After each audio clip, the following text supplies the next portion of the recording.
SEO meetup group. They're going to be having their annual conference. I think that's May 14th. Patrick, can you correct me or acknowledge, or Patrick is not here? Okay, I believe it's May 14th, but you should definitely check out their site. They've been doing this for a few years now. It's a whole day of digital marketing conferences, and it's a pretty worthwhile event. So check them out online. We will be posting something. It probably go out in an email very soon also.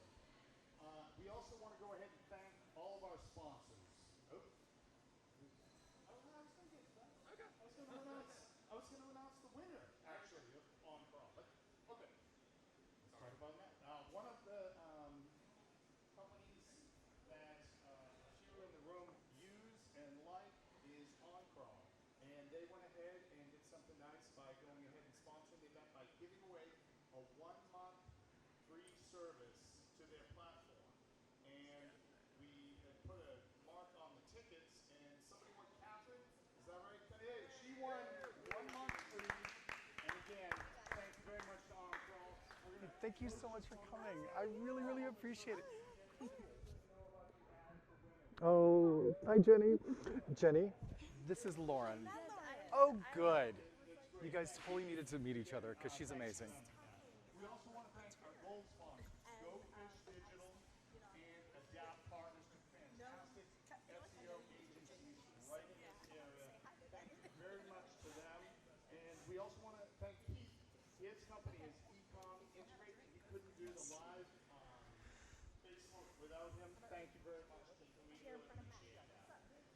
Now on to the speaker for the night, JP. I'm going to go ahead and let you take this away. Thank you very much. Give him a big hand of applause, guys.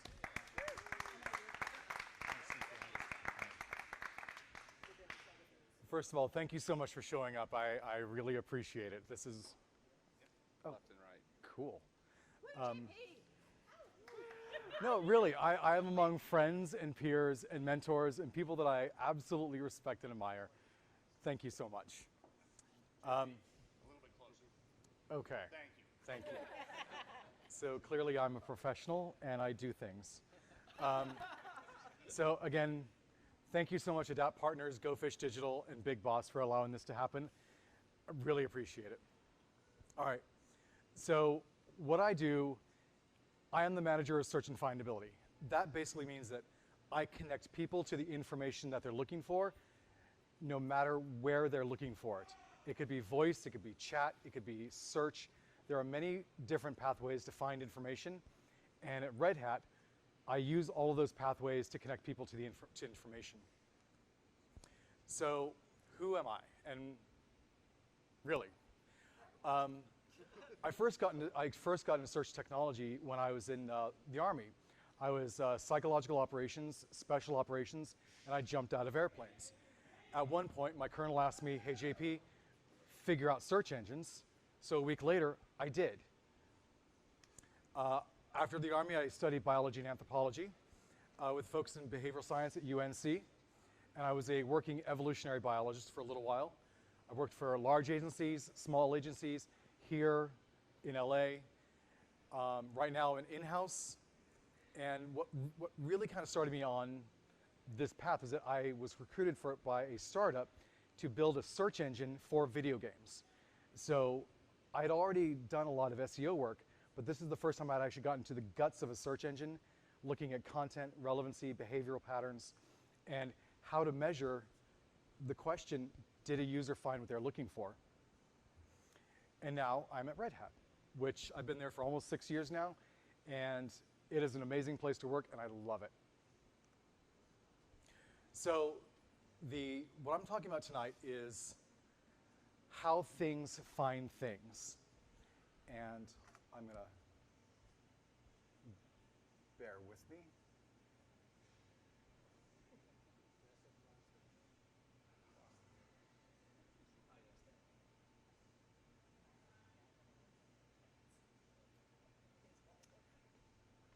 Okay.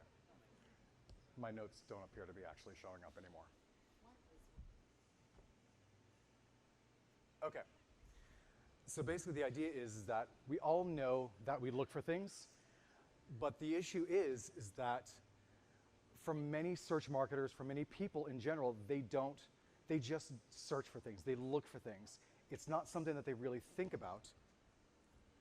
So I'm trying to be as not awkward in my position as I possibly can. I'm among friends, I keep telling myself. And the idea is that it's such a natural, intuitive behavior that we don't even really think about it. So when we start the idea of looking for things, let's start with the idea of looking for your keys. And in order to look for your keys, you have to have the ability to backtrack and remember. To remember, where was I the last time I had my keys? And that's what starts the search process. You narrow it down, and you start looking for what we call information or information scent trails. This looks familiar, this does not look familiar. And so what users do is that they follow these information scent trails to find what they're looking for. Now, when it comes to finding unknown information, unlike car keys, such as the height of the Eiffel Tower or the types of chemical bonds in water or something like that, we don't have any stored memory that we can back into to figure out how we look for that information. So we start fresh, we start blank, and that's where we come in trying to deliver that information to people.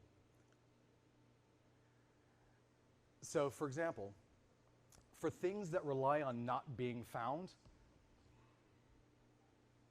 okay, oh, here we go.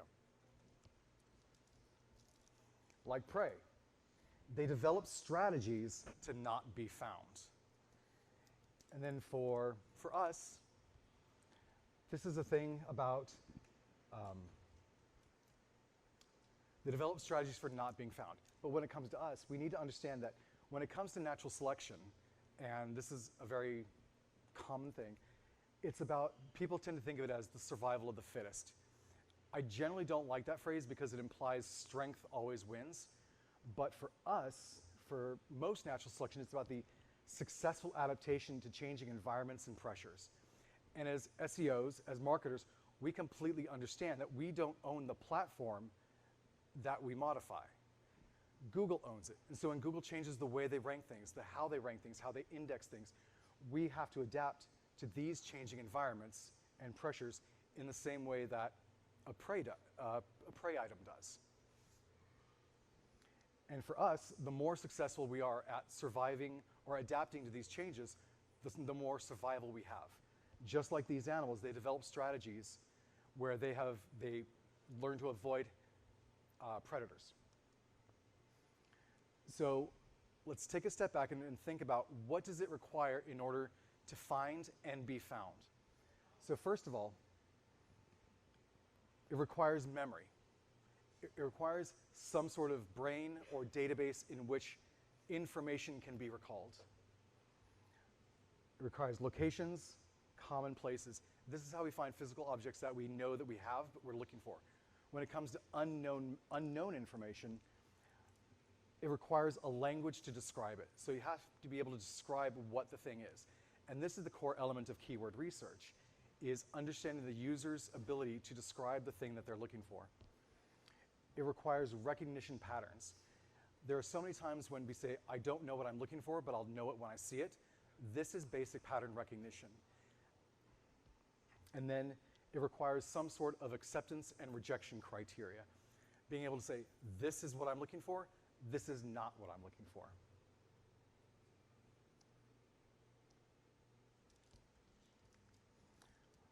So part of why I'm bringing evolution into this is that for every evolutionary improvement in vision, recognition, it adds to the overall tactics, behaviors of things that we do when we are searching for things online.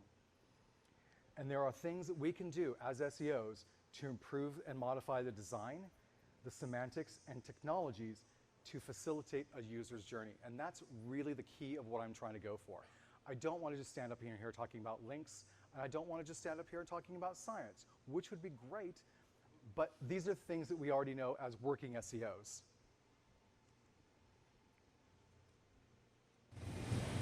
So let's talk about passive versus active search.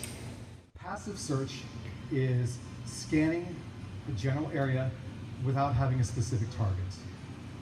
active search is having something in your head as a part of that internal set of acceptance and rejection criteria, where again, if you're looking for, I'll say this again, let's say the height of the Eiffel Tower in centimeters, and the results that you get back is about pizza, you've already triggered rejection criteria.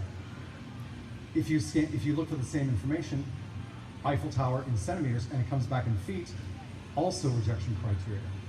So one of the things that we do as SEOs is modify our information and our content to align to the best possible way to meet that acceptance criteria.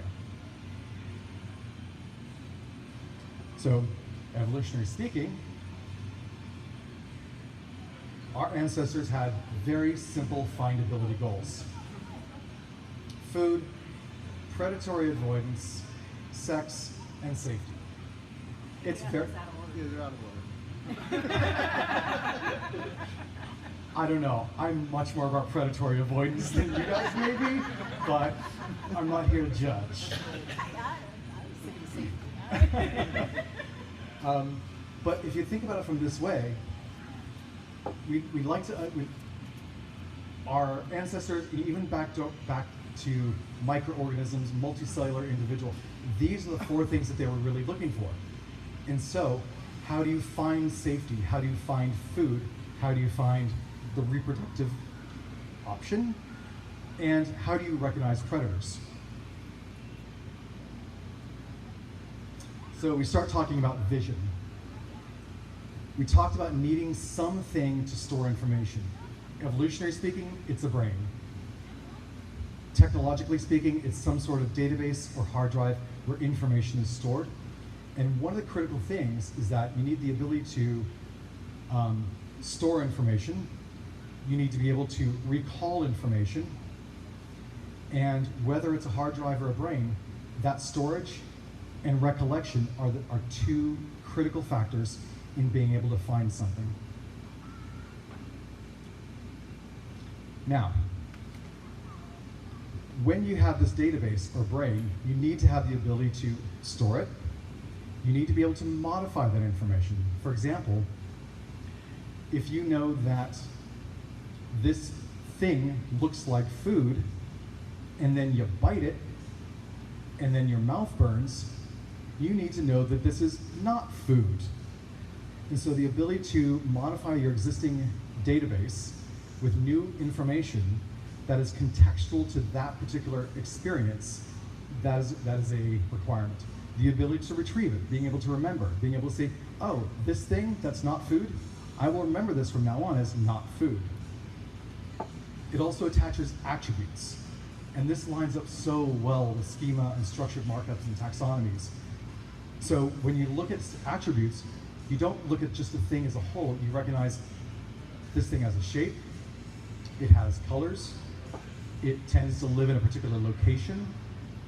And again, we can all start seeing some of the corollary aspects of contextual search that Google has applied to us, where now when we look for New York pizza, we no longer get pizza in New York. It takes us this kind of contextual understanding, reformats it in a way that makes more sense to where we are and what we're looking for. And then it connects with similar entities of other attributes.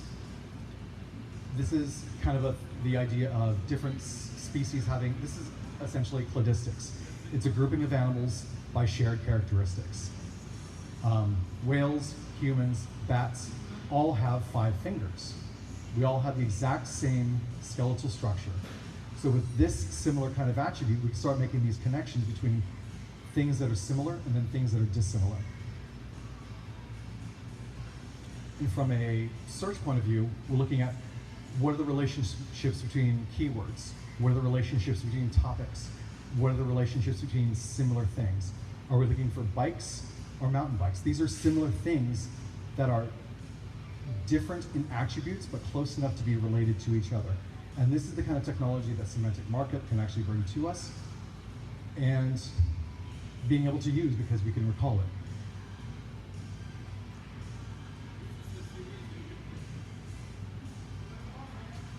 So one of the really cool things about the evolution of sight is that it first started with recognizing light and dark.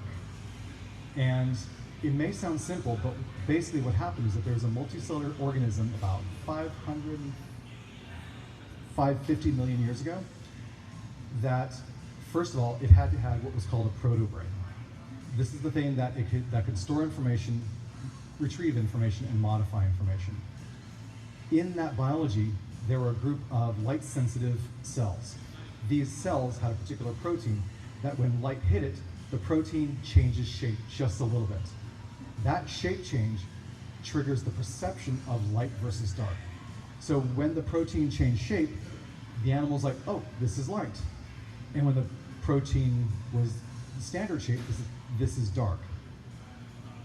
So then we go into shapes. Now we can see light and dark. We can differentiate between light and dark. And the other cool thing is that this is when the four things that animals looked for really started coming into play.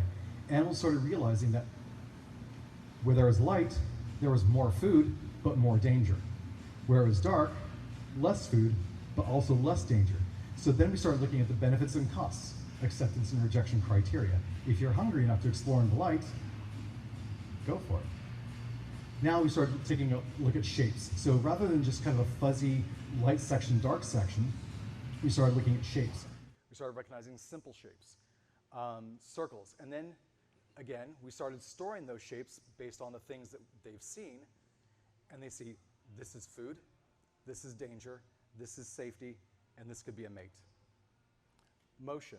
This is a really, really cool thing. Motion evolved for generally predatory behaviors.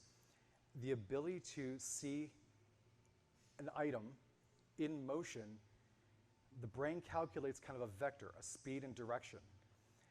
If it's a threat, if they notice that the vector is coming towards them at a high rate of speed, they do evasion. Predators looked at motion to see how quickly can I catch this food item.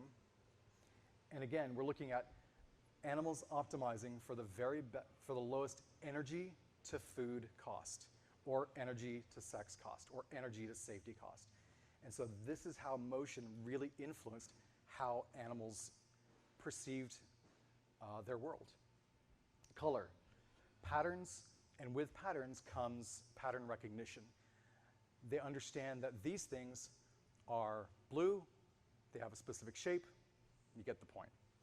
And then scanning. Scanning is passive search. When they are aware of their environment, and then when they see something that in their environment that changes, their behavior can also change based on the modifiers of color, patterns, motions, shapes, and light and dark.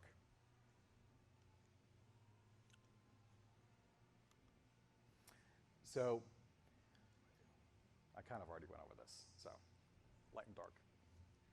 Shapes, and again, this is another really kind of interesting thing, is that as part of storing this information in their brain, they started recognizing like me and not like me, which is kind of a weird way of saying that there is some sort of self-awareness, but it's more about being able to tell which are friends, which are enemies, and which are something else. Now we're talking about recognizing the object and recognizing movement. And now, colors. This is, I should have done this slide earlier, but like, this is delicious, this is death.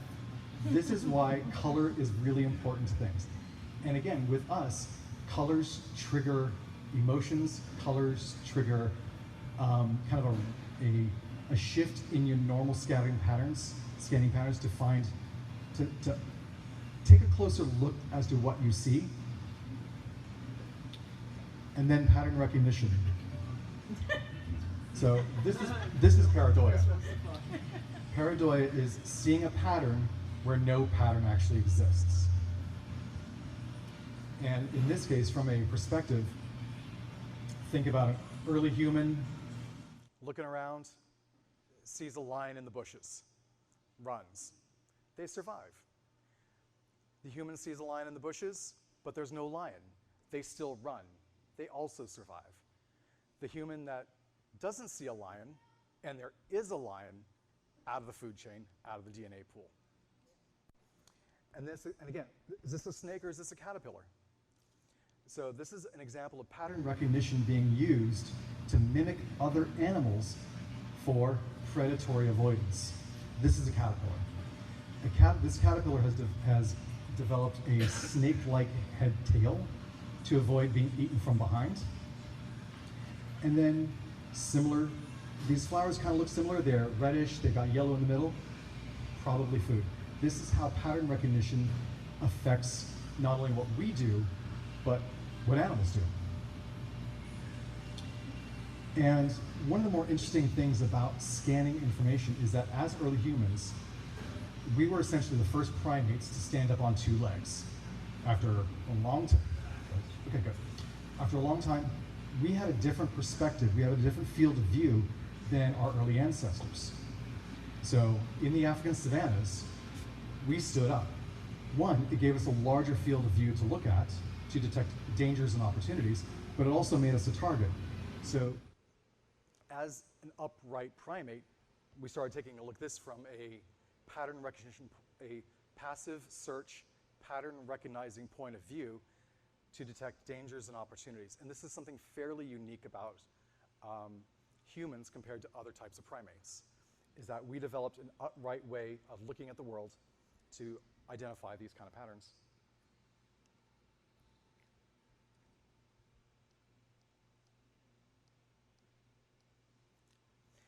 So scanning is a really kind of interesting process. In this way, I'm going to teach you kind of how to scan or how people scan. First, define the limits of the scannable area. I'm going to look at this Google search results page. I'm going to look at this particular page on a particular website. I'm going to look under the couch for my keys. And the first thing that the eye does is it creates a low resolution snapshot. This is primarily to understand and define the limits and to identify individual bits of information that can be looked at. Then, are any of these patterns recognizable? Then, if there is a pattern recognized, I'm looking for keys, but there's some candy. That's great. So you take that into a higher resolution, you focus on the candy, you take a look at it and go, this is last year's Halloween candy. Whatever, I'll still eat it. And then the gaps are filled, the pattern is full, and the information, and the more detailed information is starting to quickly fill. And this is, at step 5, this is the place where associations, attributes, similar things are also recognized. So it goes from a very low resolution behavior and activity to a very high resolution activity where you can actually understand that this is the thing that I'm looking for.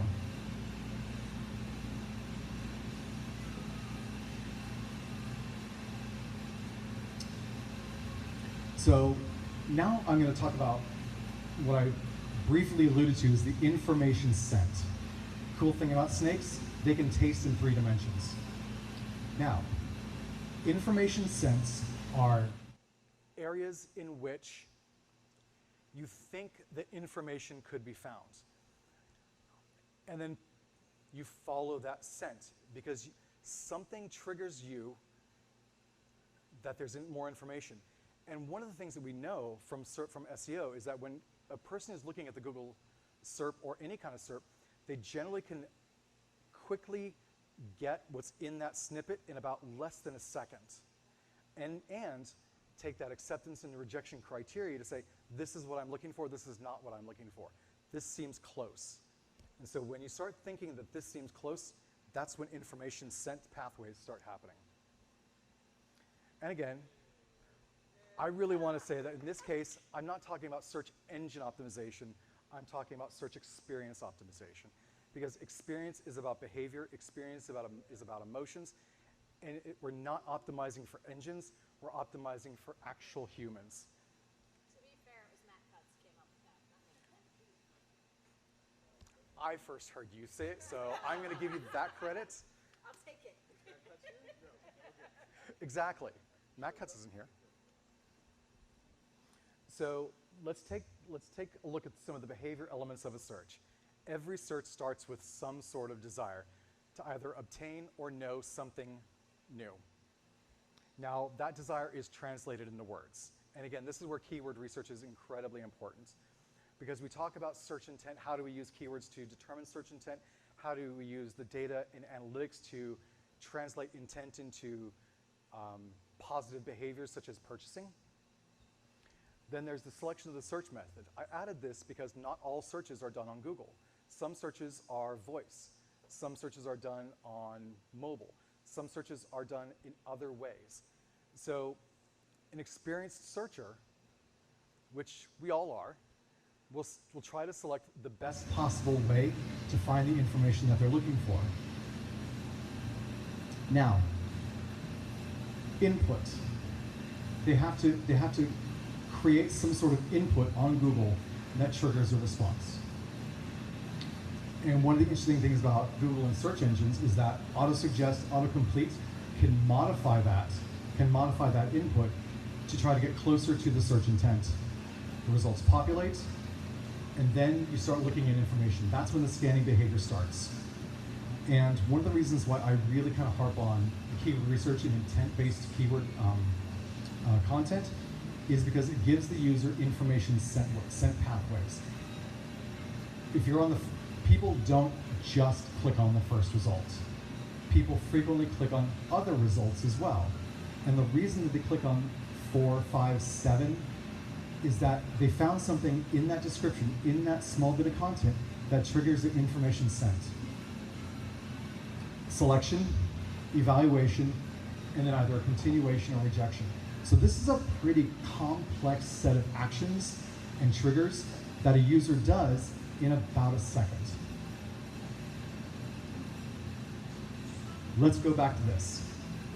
So as humans, we don't just look for these things. We also look for the Maslow's hierarchy. We don't just look for food or safety or things like that. We look for information. We look for things that make us better. Or in case of YouTube suggestions, worse. So part of this is understanding that part of this search selection is that when we know what we're looking for in a library, we go directly to the card catalog. If we know that we're looking for a horror book, but we don't quite know which one we want, we go to the librarian. And it's because this is when we're talking about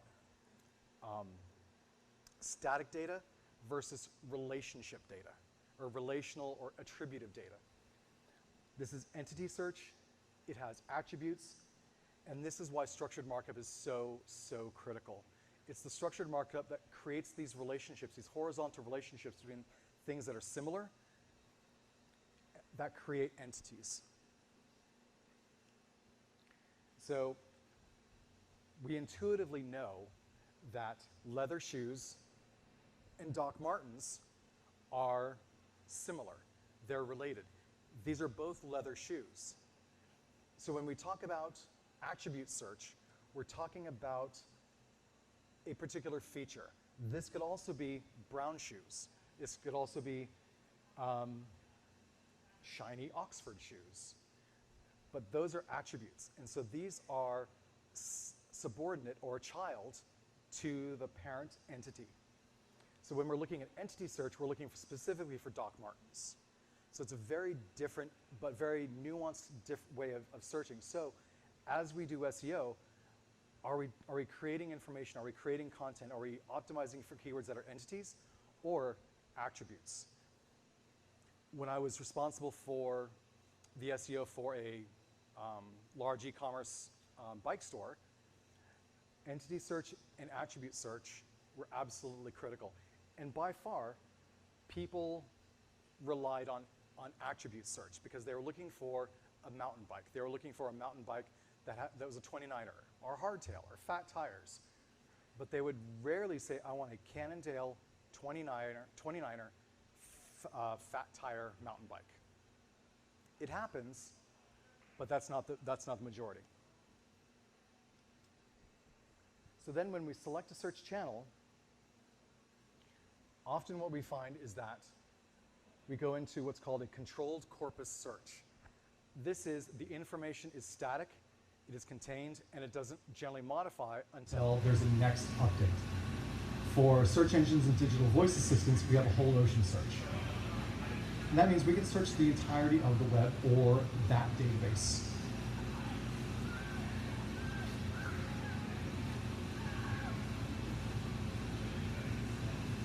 The interesting thing about these is that each channel has unique rules, they have unique features, and each of them require, and this is going to be important, a level of effort and time to find the information. So back when we were talking about the evolutionary cost of food versus danger, food versus speed, humans have the same kind of cost-benefit analysis when we're looking for information online. I'm not going to go to Amazon, it's probably a bad example, because Amazon has everything. I'm not going to go to barnesandnoble.com to look for a car, because I know that that is not within their corpus of expertise.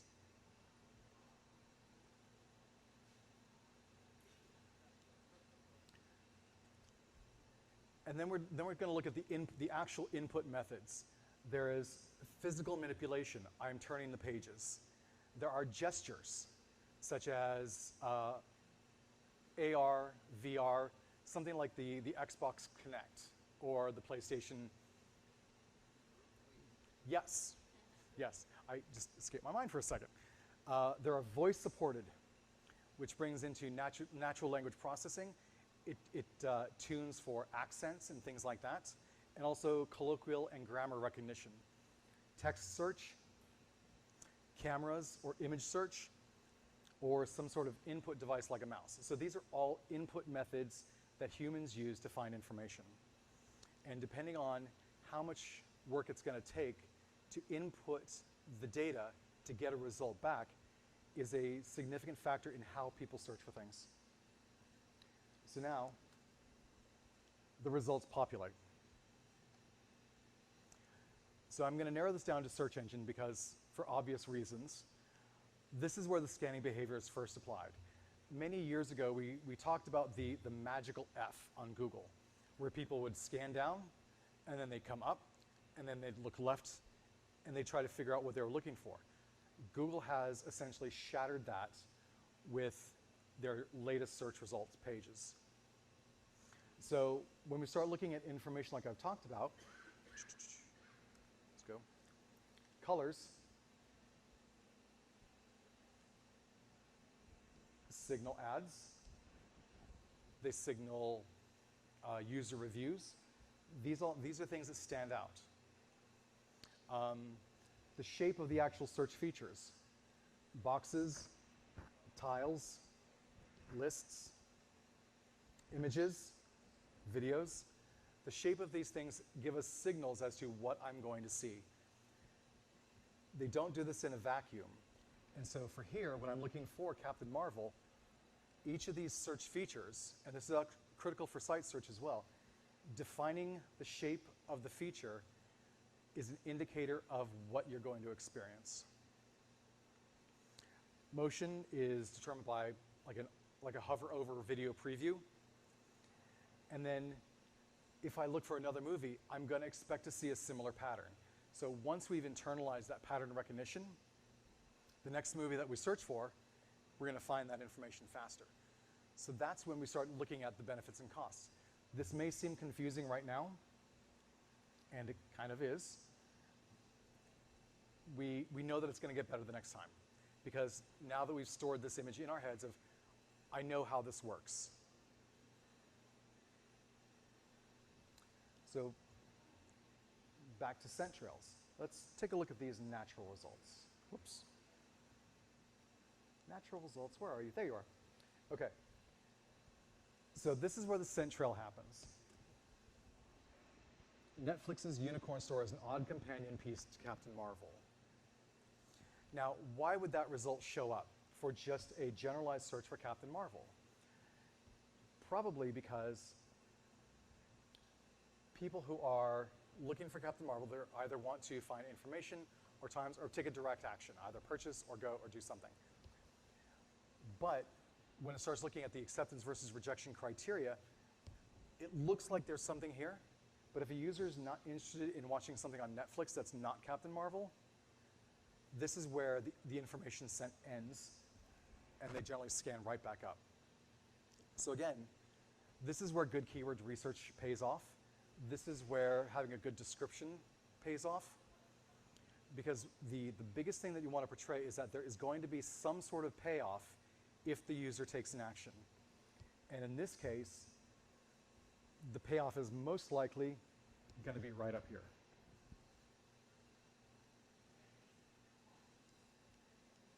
All right.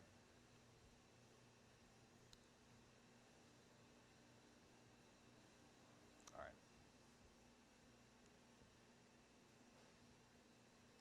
So now let's stop talking about Google for just 1 second. Now, the next thing that you want the user to do is to click off of Google.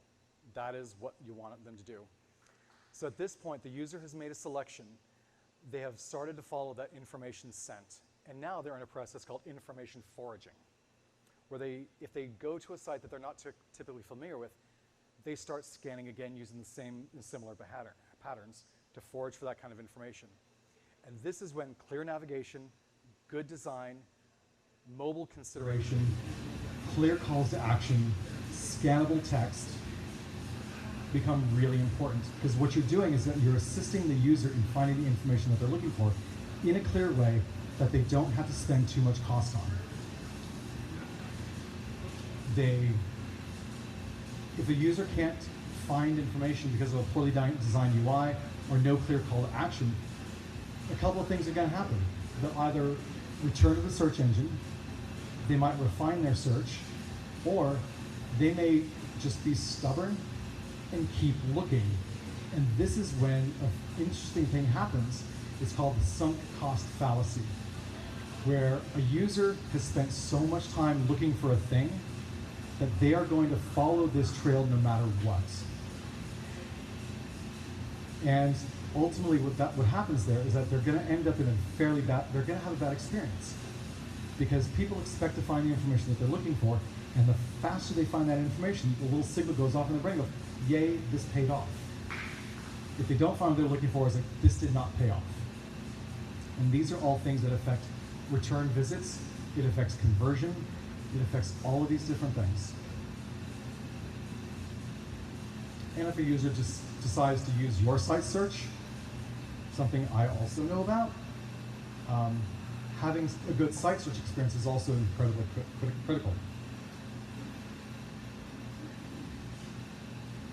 And one of the interesting behavioral patterns is that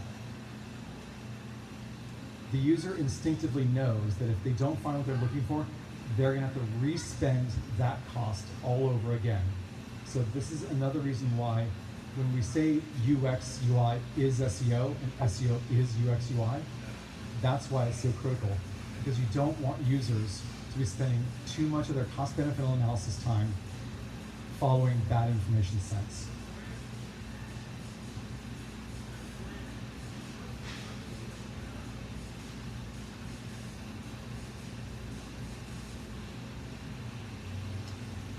So what I'm doing here is I'm just kind of recontextualizing what we already know. Search experience optimization, user visit optimization. This is where UI, UX is so critical. This is why clear navigation is critical. Calls to action are critical. Reduce the cost of the mental load of the person on your site.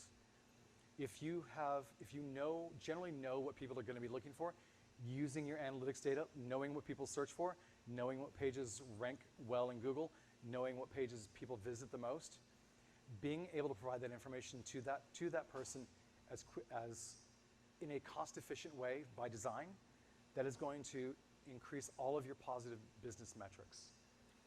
And then semantic proximity design, which sounds like a phrase that I totally made up, but I didn't.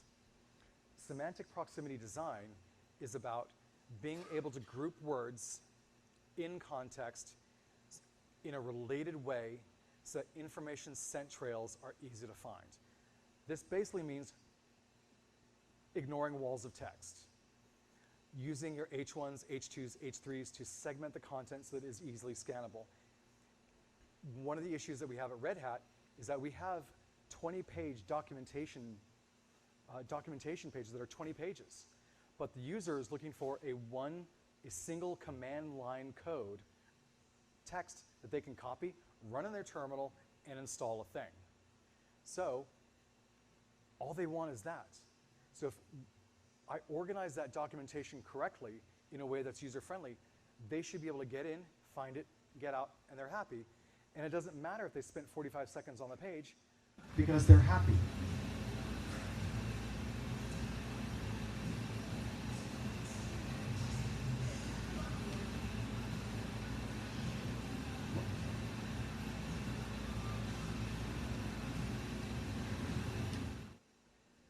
So I'm kind of closing up here, and human behavior is generally predictable. We like to do the same things, not because we're boring, but because we intuitively know how much cost that's going to take. Human behavior is generally irrational. We'd like to think that we're smart, and we are. We like to think that we're rational. We're not.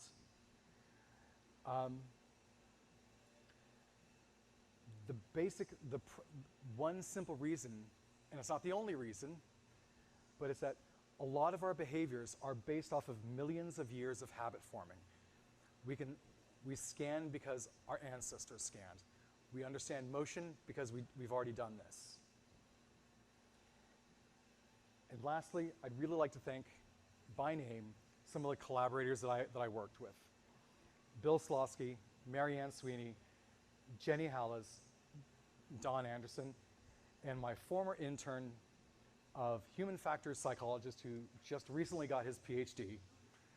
All of these people really helped me out in understanding these kind of behaviors, these kind of actions, and were generally the people who have inspired me to kind of take this weird pathway and not talk about SEO as a technological problem to solve, but as a behavioral problem to understand. I have references. So lastly, this is basically a 101 class. I'm scraping the surface of what is out there. I haven't talked about information retrieval. I haven't talked about all these other fascinating aspects of this topic. So I'd love to open up for some Q&A, and thank you so much.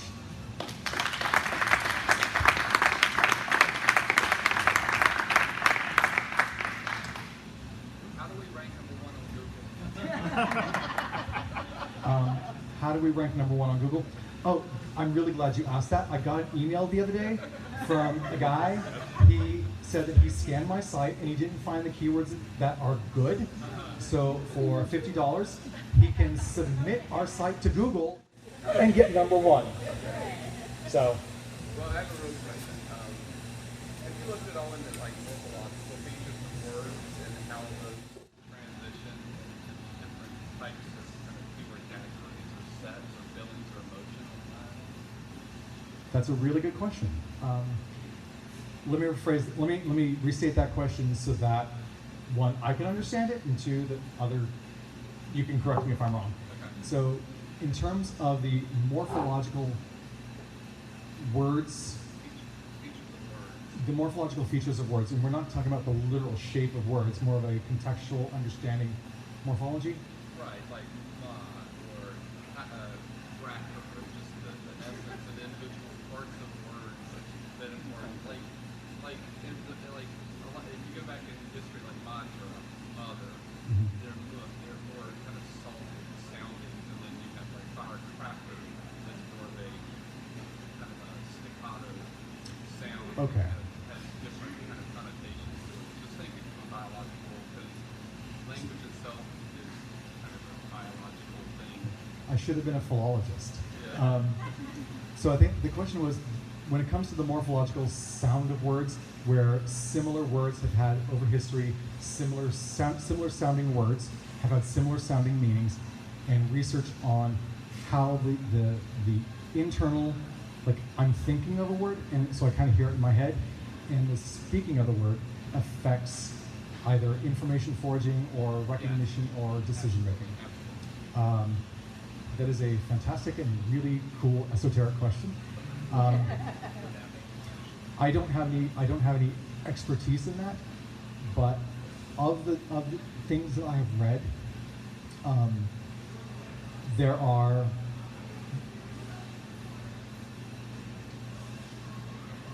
I'm trying to phrase this in a way that kind of makes sense. When it comes to SEO or search experience optimization or information foraging, that is more of a secondary or tertiary concern as opposed to the immediate recognition of a word, its context, and its meaning. So, for example, I'll give you a good example. My wife works for an organization called Moms Rising. They do a lot of family advocacy in politics and policy for federal and state lawmakers. And so I'm using the example of Ma and Mom. And one of the things that, when I take a look at their website, when I take a look at their audience, it doesn't change the perception, it doesn't change the behavior if they use moms, if they use mothers, or if they use mommies. And because it is immediately recognizable and contextual, and the only real consideration when it comes to using those types of words as either a information sent trigger is more about what audience are they reaching. So there's no wrong answer kind of thing. There is a wrong answer. You don't want to use legislatures draft a bill saying mommies. But it depends on the audience, but the association is so immediate and so clear that it's recognized. And I would hypothesize that the wrong word, for example, using mommy in a legislative draft, that would be more recognizable. That would be instantly found as not so much an information sent, but almost like an information detractor. Like you kind of focus on that, like, why would they use that? So does that help, or is that, Yeah, no, it does. did I go off on a weird thing? It's something I've been interested in a while, and I just felt faced with this presentation. I haven't really investigated that much, but it's always interesting to me. That is cool. Yeah. Yes? Jamie, what do you see as the evolution of where search and user experience are a good marriage? Like first I think of interactive transcripts with a video, whether it's on demand or even live. Now there is a machine-generated transcript, especially where you can go to a point, maybe it's almost like DVR, where if maybe the place is a long live event, you can go back to that when you put things that are viewer face. I mean, that's one part. But I think the other part is researchers also now have to take into account distractibility. Like the example of YouTube-related videos, if you're doing a search, when more results show up, not from what's searched, but from who was tracking. That's another really big, really cool question. So let me rephrase that question.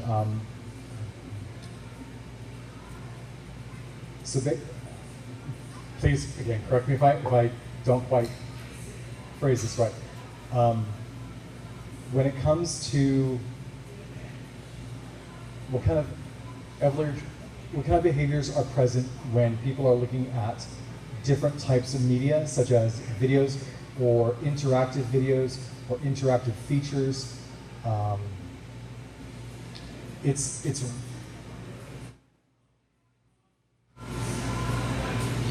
I don't know off the top of my head, but I would assume that there would be some sort of repetition of similar behaviors. So, for example, having a transcript on a video can make it much more easily searchable. If I'm looking at Netflix, so here's an example.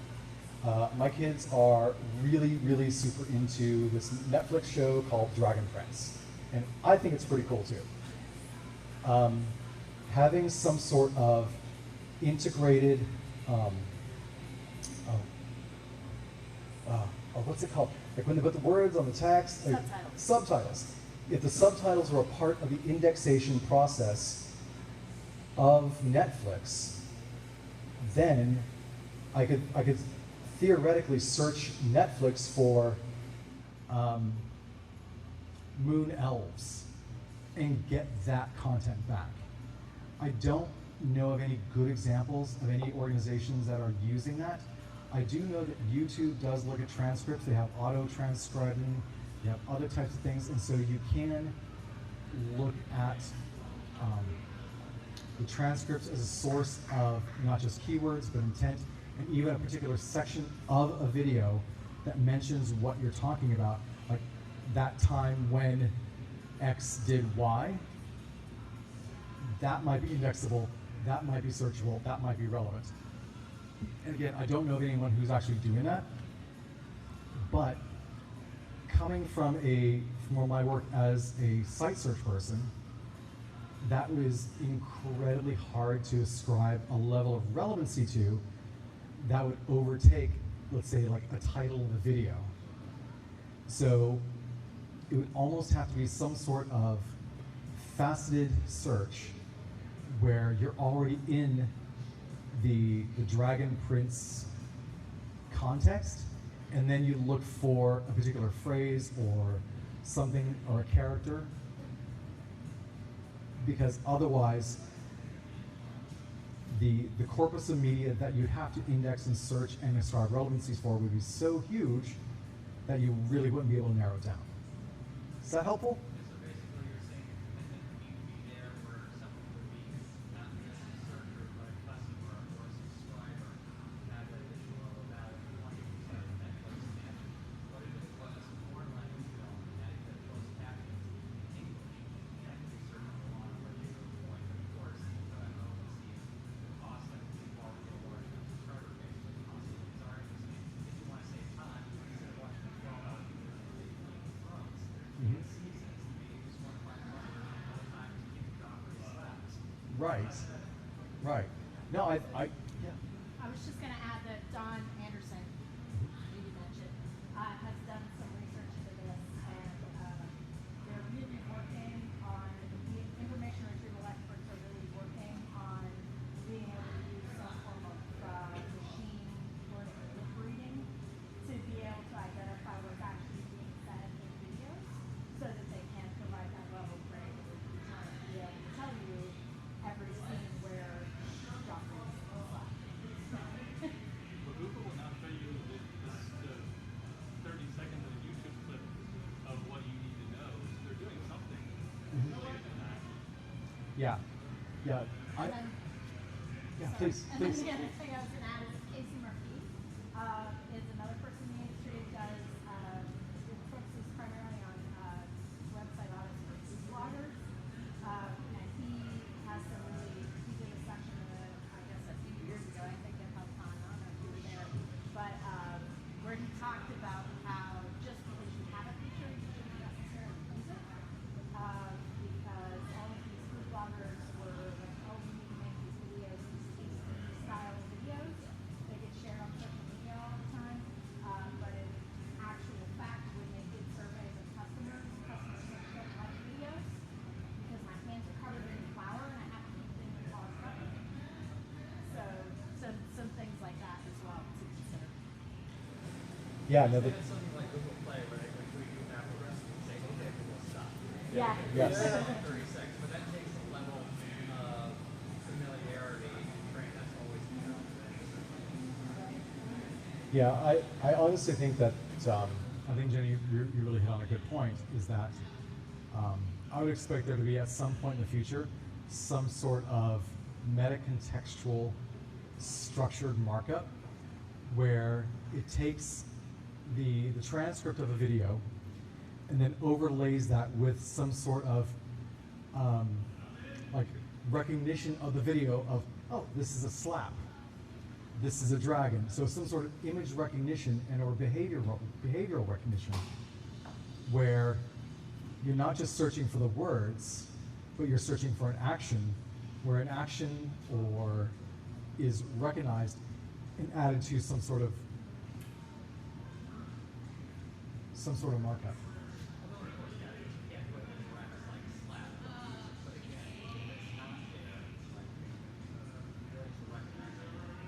Although, when you do look at like Arrested Development on using that closed captions, there's a scene where Tobias Funke is in the shower crying, and the text says, sobbing uncontrollably. So there are behavioral actions that already exist in this context that could potentially be some sort of meta. You're seeing an embedded layer of stage direction. Right. Yeah. Right. Super interesting. Yeah. Right? You guys know how Google Images became as adept as they are in image search?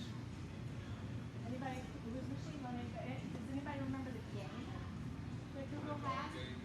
Where you had the image and you could identify what was in the image? They used all of that input to feed the machine, which then, yeah. And then the captions also is another piece of that. That's probably really I think training your machine.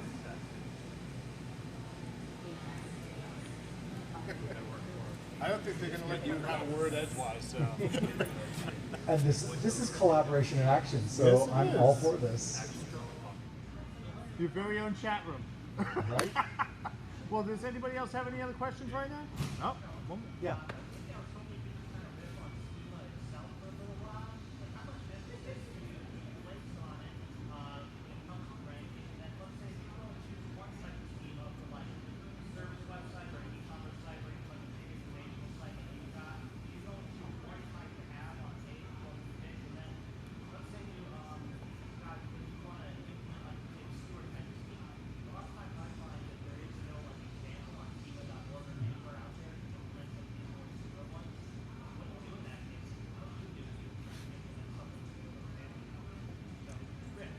Okay.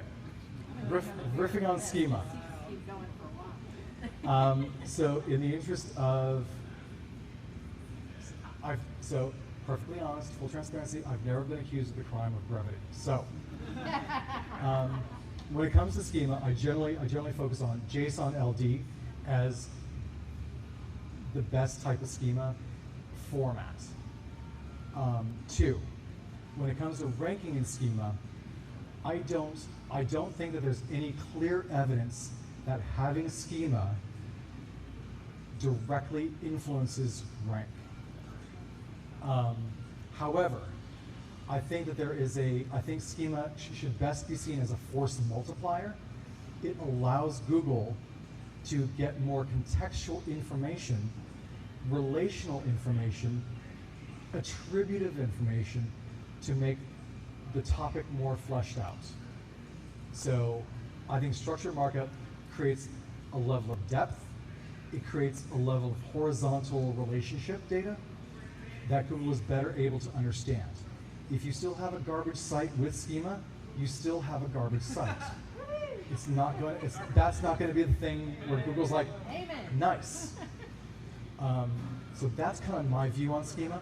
Now, I am a contributor on schema.org. So one of the things that schema.org does is that we have enthusiastic, opinionated conversations about what should and should not be included as schema. And schema.org does regular updates to add more item props, more property types, more attributed types. So there are ways to influence schema. It is getting bigger and bigger and bigger. And generally what I've done is that if schema doesn't have exactly what I'm looking for, I kind of do it anyway. I add that particular attribute anyway in the schema so that I can look on it internally. So if I'm selling a software product there's a component called systemd. Systemd isn't a typo. But if I have schema that is marked up as a software component and there's no software component attribute in schema.org, I still use it, I still create it because it's much more searchable, findable on my side.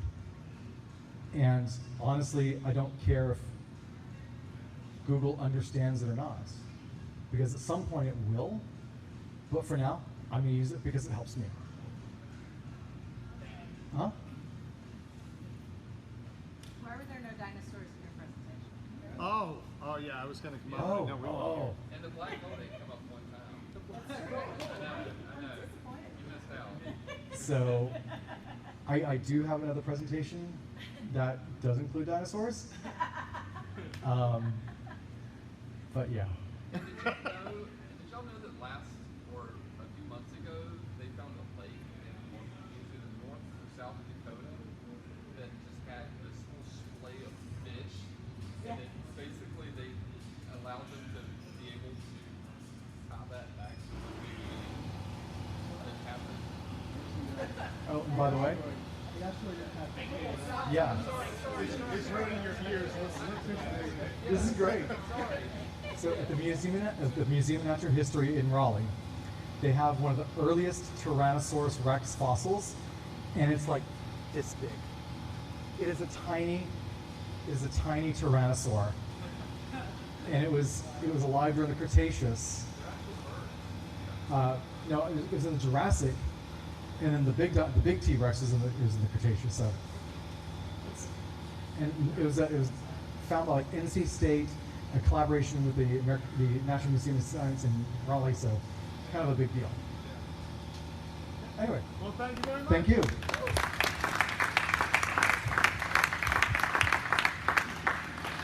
Hey, we thought we'd do something a little bit different tonight for any of you guys who want to stick around. Patrick and JP, we're going to just talk about some of the things that have happened lately in the world of search. We thought you guys might find this interesting. We're seeing if we want to make this a regular part of what we do here. So, on that note, what have you got to say, Patrick? Much? Hello. You're welcome to go get a beer during this part if you want. Oh, good. Say we should go get a beer and then come back. Yeah. Oh, are we gonna 5-minute break? Yeah. 5-minute break. Absolutely. Good call, good call. Am I allowed to grab a second drink? I mean, it's a good thing that nothing happened in Google in the last week or so. Exactly. Hey, can we like you? That was fun, Sarah. I've been super impressed. It's done. No one wants to do this. They want to do She's got me this. really into reading all these papers on information retrieval. I'm totally geeking out on it. Okay, if nobody wants to hear Patrick Stocks talk, I'll just send him I home. follow Okay? like 200 people, and it's all like Google. I'll go for a beer. and Don. It's like these people that just share.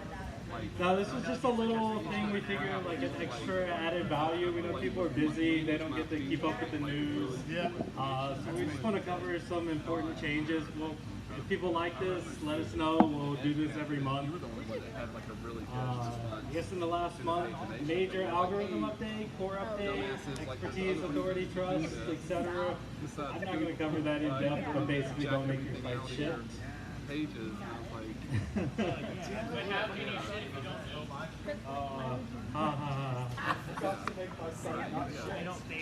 There's also a big indexation bug, which we don't know what happened there yet. I'm really curious if Google's going to answer that, but lots of pages dropped out of the index. Did you see that already? I saw that. They said that they fixed the bug, and now they're using a different version. For density of 3.7%. I think that's from Alec Bertram. He's trying to figure out what Chrome they're actually using and identifies as 41, but I think the features go up to about 69, Chrome 69, which is interesting. Marty. It's the easiest last name to I mean, I think it's interesting to know what happened because I think that gives us a little bit of insight into how they do things. But I think from a practical perspective, while how it's interesting, from a practical perspective, I think this is one of Google's biggest public industry screw-ups because we were super like my site wasn't really affected, but like I've seen like the news sites drop out of the index and just, but it's not like there's any news, right? Yeah, we don't know what happened there, but I think probably a soft launch of their new crawler. Martin Split was talking about this actually at SMX Munich, and he's like, "Oh yeah, we know when the new crawler is coming, but we're not telling people." I think this is kind of their soft launch, kind of testing that out. So we'll see. Yeah, rollback probably, absolutely. They pushed it at 4:30 on Friday, so. They always do that to us. Always. Let's see. 4:30 on a Friday, the day before Thanksgiving, or the day before Christmas. Since we have Jenny Hollis, one of the best technical SEOs in the industry here, what do you feel about the info command being deprecated? Really? That's what. You put me on the spot here. I don't know. I don't really care because I felt like what it has been bringing back has pretty much been shit for a while. So I haven't used it that much because it seemed like even before it was deprecated, it was no good to begin with. But I'd love for an info command to actually work the way it used to about 10 years ago, but I don't really care that they deprecated it now because they already screwed it up. Yeah, they used to show things like links and all sorts of stuff. For now, or in the most recent iteration, I'm actually really pissed it's gone because info would show the canonicalized version, like how they were actually treating things, how things were actually indexed. So if a page was like redirected to another page, it would tell you that. If a page was like folded because of duplicate content, it would tell you all that. So I'm actually really angry it's gone, but they have the URL inspector in Search Console. The problem with that is you have to have access to the website, so you can't use it for like troubleshooting third-party sites or sites you may not have access to. The only workaround I found of that is actually just put the whole URL in. I asked John Mueller about this. He said, yeah, that works. It's not the same system. He confirmed that. I guess whatever was handling info was a different system within Google that was costing them too much money, so it's gone. And I might have been the only one using it. We'll see. I don't know. But if you were using that, you want to see the canonical version, like what's actually treated as, put the whole URL in. It'll be the first result. So the other trick with that. Tell us. The other trick with that is just to take a snippet of text from the page, and it should come up with the canonical as the first result, and it'll most likely put anything that's non-canonical into the supplementary results. Nice. Let's see. Google Search Console, lots of changes there, lots of stuff pushed into the new Search Console. Someone is angry about this. I'm actually a huge fan of the new Search Console. I think the technical term is nerfed. The whole like indexation status report, like that's amazing, an amazing breakdown. Like they're telling you how they're treating a bunch of different pages. It's not necessarily 100% up to date, but I would say that in particular is a very large step forward. Okay, so that feature is cool. But what I really, really hate is that they're rolling up all the performance data under the canonical. And now you will not be able to break out and see what is non-canonical, which plenty of people have said, well, just fix your site, right? So that you don't have to use canonicals. But the biggest thing about this, and Matt's laughing because he knows what I'm talking about, is the local search results. As long as Google is going to have Google My Business screwed up so that when it comes into Google Analytics, it shows as direct traffic instead of search traffic or local search traffic, you cannot take out now the things that you have tagged with UTM tags for Google My Business. So when they roll up that canonical, and half the time they choose that as the canonical anyway, which is maddening, but when they actually get the canonical right, and then you also have the UTM tagged page, this change to Search Console means you're not going to be able to tell how much traffic or what queries were driven to that UTM tagged page, which is frustrating. That's an interesting take because I actually like the canonical change, but I don't do anything in local, so that's pretty amazing. I hadn't thought about that, but you're absolutely right. That's kind of a big deal.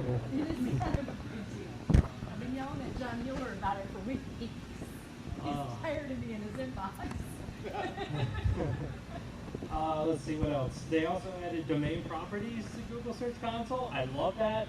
I also hate that because I don't get as much data from that on a large website. I have to still pull from other sites to see pages and queries for lower traffic pages. But it seems like that's where they're going. Hopefully they'll get all the data there and that'll take resources off their end. everyone else. It's great for integrations. I love and hate that change. There was the whole rel pre next debacle. So that's used for pagination in search, and basically Google came out and said that hasn't worked in years, which was really interesting because there's no way SEOs could have known this. I had a few tech SEOs message me, and I'm like, there's no way we could have troubleshot that because it basically worked so that the first page is kind of supposed to show unless another page is more relevant. So if the other page showed, we're kind of like, well, it's working as intended. But it's supposed to kind of consolidate signals back, and it just wasn't doing that. Each page is treated as its own, and has been for a while, and there was really no way we could have ever known any different, I think. But should you take the tags off your site? You should not take the tags off your site, just leave it. Someone else might use it. It's fine. But SEOs and business owners are really upset because they might have like taken time, committed resources, funding, etc. to do this, and then they're like, well, why did I do this? There's a lot of things we do that are like that actually that Google already fixes for us. Oh damn, I spent all this time making my site accessible for people who are blind. Why the hell did I do this? I'm sorry, I heartily disagree with you, my friend. Keyword planner. Anyone use AdWords, Google Ads? No one uses that anymore? They did a great upgrade. If you used SEMrush's keyword magic tool that like groups keywords, they did that in Keyword Planner now. It's actually really, really solid. Check that out. You still have to have like a $10,000 a month spend to be able to use it? To get the volume, you have to spend. To get the results and the groupings, you don't have to spend a dime. Do you guys use Keyword Planner for volume? Because I can't stand how it chunks up variations. Yeah, like sure. You know how it does that? I love that they put the variations together for the most part, except for like 3-letter terms. They get that all wrong, and like the volume's ridiculous, and every enterprise uses 3-letter terms for everything. So that's wrong, but for the most part, the intent is right for a lot of the variations. So like misspellings, that kind of thing. Right. Like it's actually a pretty brilliant way of doing it. They've got some work to do there, I think. Or for terms that they don't allow bidding, they show a volume of 0. I think like certain brands are protected. You can't bid on Disney, for instance. So Disney terms show like a 0 volume. But otherwise, like it's I don't know. I like it except for 3-letter terms or any acronym kind of things. Okay. We use SEMrush and Answer College. Those are my two primary. Yeah, Ahrefs, SEMrush. If you're using Answer the Public, probably what is it, Keyword Keg or whatever that integrates keywords everywhere. Multiple Keyword Keg. But really, I mean, for the most part, besides integrating clickstream data, everyone's data source is still Google Ads for the original volume. They'll like supplement it with clickstream data to like disambiguate the queries or to get the volumes different, but still everyone's original source is that. Not that they pull from that, but they'll pull from another tool that scrapes that. So Yeah, I just hate having like 3 or 4 keywords saying they're essentially the same volume. So it's just kind of a weird kickback to a client. Like, Trends, right? Google Trends. Yeah. So yeah, you don't have to what keyword nuances. If you're looking at one, determine which one is more search. let's see, probably the thing I'm most excited about coming up, lazy loading coming to browsers, Chrome in June. Yes. Website owners are terrible at implementing this. Basically, it won't load an image until you get close when scrolling down a web page. The browsers are going to take the burden off of folks, which is amazing. That, you know, being that it's Chrome, that also feeds into Edge because Edge is now Chrome-based. So if Firefox adopts the same, we pretty much have 100% coverage. Not quite, but those are almost the only 2 browsers that matter at this point. So I'm really excited about that because every website like that is making the web faster at scale, which is an amazing initiative. Ahrefs, anyone use their tool? Yeah, a few folks. They're building their own search engine. yes, I saw that.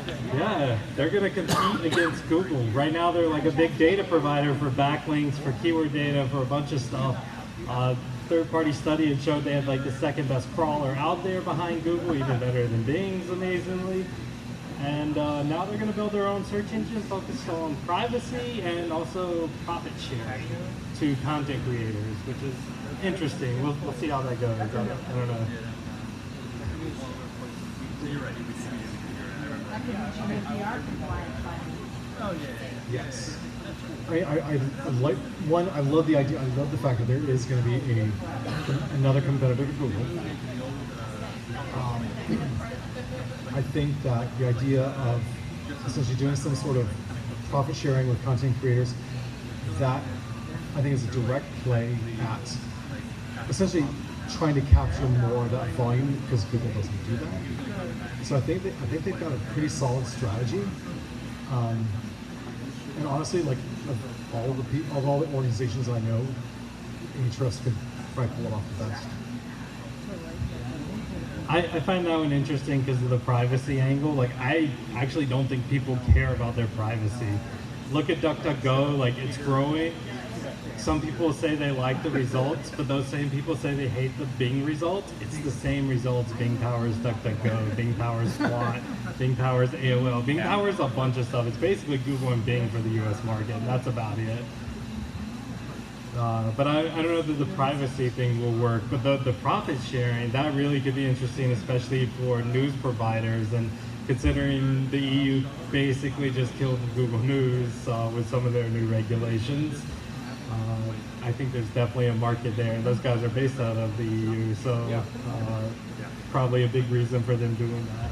There's also a significant copyright challenge coming. Significant copyright challenge coming, according to Jimmy. And I know California is starting to do some privacy laws, so we're going to see that stuff over here pretty soon too.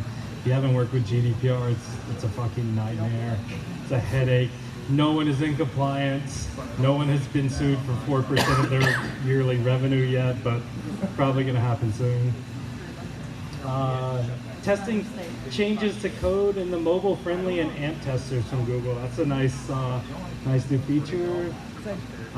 There was also Google Discover coming to Google Search Console. That was like just yesterday, 2 days ago. But that's interesting because the people, you ever heard that? I missed it. Oh, it's part of the performance report. Now you now have like your web results, your image results. What's the third one over there? Web, image, and something else. Video?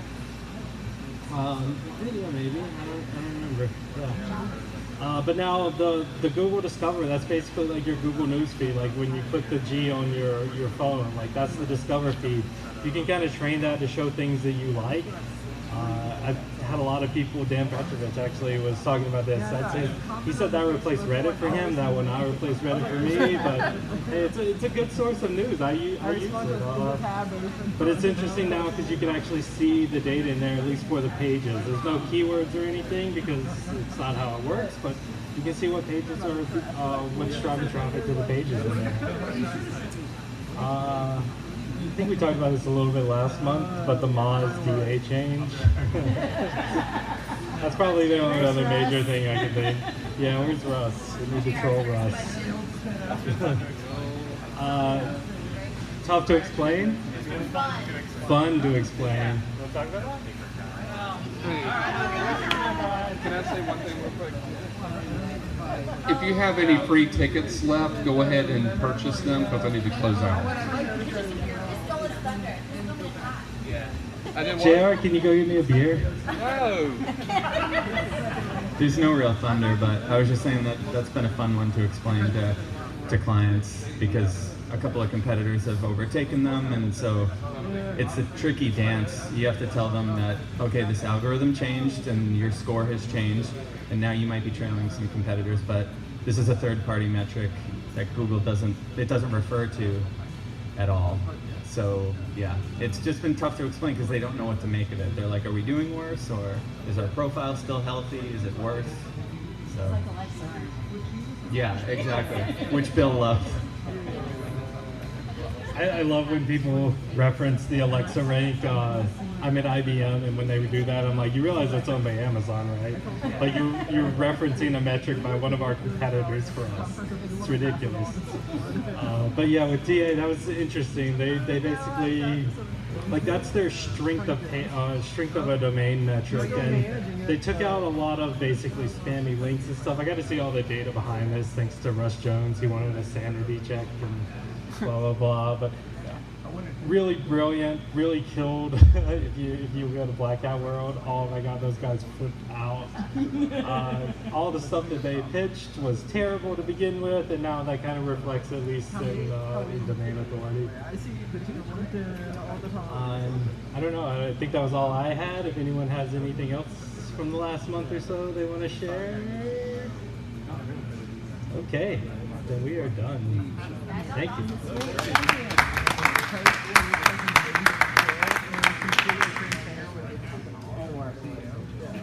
We'll try and do that every month. Yeah, I like that. Audience interaction, I appreciate that.